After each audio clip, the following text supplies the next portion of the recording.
Welcome to the Party Trick Podcast, where we inspire and empower you to elevate every day. Welcome back to the Party Trick Podcast.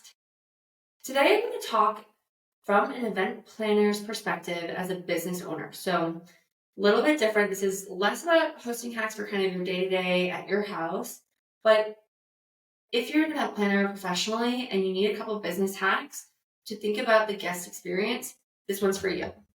So as a planner, when your client comes to you and says, my number one priority is that my guests have a great time, you want to figure out, well, I don't know your guests. How can I guarantee that they're going to have a great time? It's actually much easier than you can think of. So again, I've talked about this a little bit in the past. I've talked about put yourself in the shoes of the most uncomfortable person in the room. But I'm going to give you a couple other things that when I was planning events for someone else, when it's not me hosting, I would always kind of keep as part of my practice. So the first thing I would do is kind of run through my list and have I contemplated every single thing? Have I ticked off every single box, dotted my I's, crossed my T's, right? So is the decor going to be great? Is the music going to be great? Are the flowers going to be great? Do we have the appropriate kind of sound? Is the lighting going to work? Right? So you go through kind of all those key buckets and check to make sure that kind of what you can control, the controllables, that's there. Then go a little bit extra. Think about the weather. This sounds crazy. Think about the weather. Is it going to be too hot, too cold? If they're going to be cold, could you offer something like having pashminas or blankets nearby? It's going to be hot. Could you have fans nearby?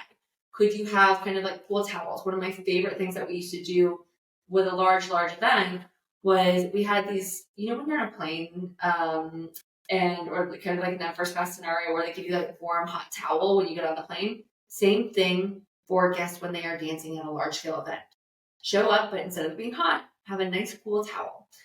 So I would always have my girls take a tray. Then we would have like wet towels that we would just basically find like a washcloth, roll it up, put water nice on top of it, little essential oil. Make sure that oil is not going to impact their skin negatively or their eyes.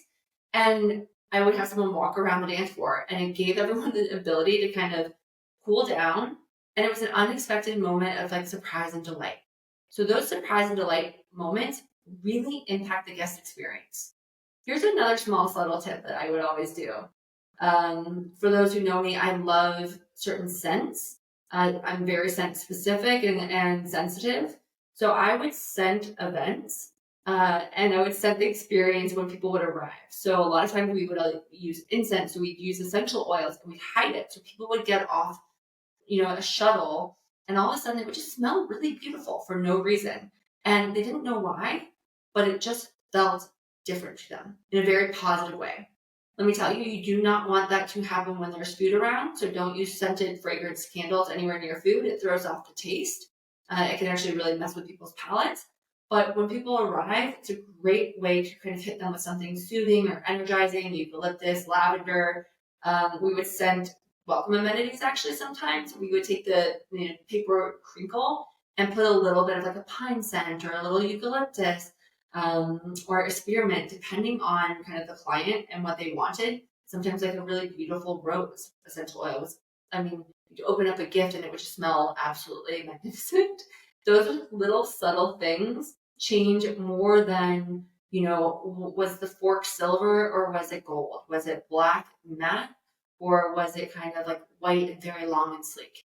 It impacts, but those little subtle things of surprise and delight will impact more. So if you are a business owner and you're thinking about how to impact the guest experience at your client's event, those subtle little things are going to go so much further. And they're also going to show that you went the extra mile and really thought above and beyond kind of those basic elements that most planners think about. Like, again, are there flowers? Yes.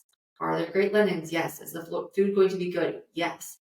Those little nods really take it up a notch and impact people in a way that may not always be tangible, but it's unforgettable. After years of doing that, that was one of the things that came back over and over. Those little surprise and delight moments were more impactful. All right, one more final thing. We actually had a slide on our decks, on our design decks when we were talking with clients called Surprise and Delight. And it was figuring out One of my favorite stories is we want to make our events personal, right? You want to leave knowing something else about the client or about, the location, something that you didn't know before. So we had a client who loved gnomes, and kind of funny, kind of silly. So we, on this deck, pitched the idea of having miniature gnomes that are roughly, 1 to 2 inches high, and hiding them all over the menu, in the flower arrangements, in the restrooms.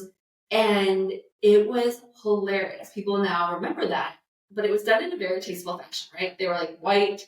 Sometimes we could like paint the cap with a little bit of gold or silver, but it was subtle, but it made something incredibly memorable, and the experience was elevated because of something as simple as having a really cool piece of swag or like a little memento stashed around. So business owners impact the guest experience. Thank you so much for joining me on the Party Chick podcast.